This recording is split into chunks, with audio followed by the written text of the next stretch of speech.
Kapuspusan rin ang paghanda ng iba pang ahensya ng pamahalaan para sa pagbubukas ng klase sa Lunes. Sa Metro Manila, higit 4,000 pulis ang ipapakalat sa mga paaralan kung saan kabilang sa tututukan ay mga insidente ng bullying. Si J.M. Thompson sa sentro ng balita. Sa paparating na pasukan, nandiyan na naman ang maraming jeep, bus at tricycle na pinagkakasya ang mga pasahero, lalo na ang mga estudyante. Sa mga tricycle na 3 hanggang 4 lang sanang pasahero, minsan inaabot ng 5 hanggang 7. Sa mga jeep naman, ang mga may 22 pasahero lang dapat, inaabot ng 25 pasahero. Abay lalo na sa mga bus, basta't kasya pa, pilit pinagkakasya at parang nagiging sardinas para lang makaalis at makabiyahe na.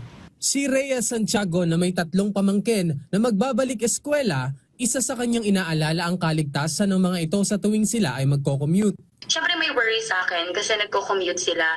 But at the same time, I always remind them naman to take care of themselves. Especially kapag sa mga sasakyan kasi very talamak ngayon yung mga nangyayari. Hindi maganda inside kapag pumapasok ka or bumabiyahe ka papuntang school. Hindi naman ito hahayaan ng Land Transportation Franchising and Regulatory Board o LTFRB ngayong darating na pasukan. Ito rin kasi ang isa sa mga dahilan na pinagmumula ng aksidente sa kalsada. Kaya naman paiigtingin pa ng LTFRB ang kanilang pagbabantay. Pagsimula po ng Lunes, babantayan namin yung mga school transport operators. Huwag po nila gawing sardinas yung mga bata. So hindi lang namin babantayan yan on the first day, second day, pati middle of the semester.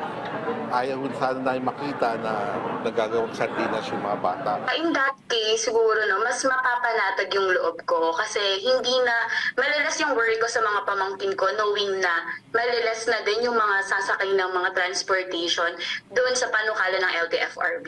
Naiintindihan naman ng ahensya ang mga pumapasada dahil dagdag kita ang pasahe ng dagdag na pasahero. Pero hindi ito dahilan para isaalang-alang ang buhay ng mga bata.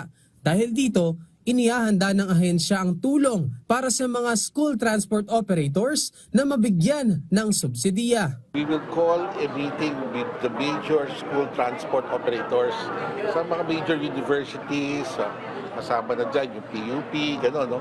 Para maintindihan rin naman namin yung problema ng school transport.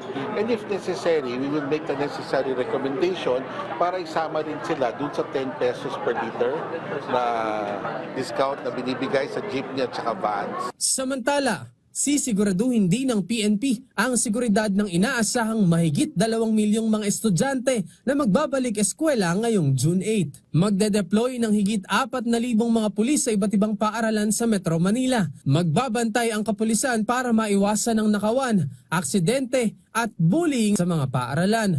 Kampante naman si Rhea na safe ang kanyang mga pamangkin sa paaralan dahil sa tuloy-tuloy na paggabay ng mga guro at otoridad sa mga estudyante. Gladly na lang din yung mga teachers nila whenever na may mga instances na even hindi naman siya ganun malalang bullying. They always inform yung parents ng mga pamangkin ko. Inaasahang nakakalat ang mga kapulisan sa 200 assistance desk, transport terminal, pedestrian crossing, loading at unloading areas at mga lugar na maraming tao na posibleng puntahan ng mga estudyante. Kaya mas pinalakas pa ang kanilang mobile patrols at pakikipag-ugnayan sa paaralan para sa mas ligtas na balik eskwela. Sila po ay nakatutok hindi lamang po sa start or sa simula po ng pasukan, maging all throughout the school year po ay sila po yung nakaantapay dito sa ating mga school, sila po yung i-deploy natin para siguraduhin po na year-round or yung buong school year po ay meron pong tututok sa ating mga paaralan. J.M. Thompson para sa Pambansang TV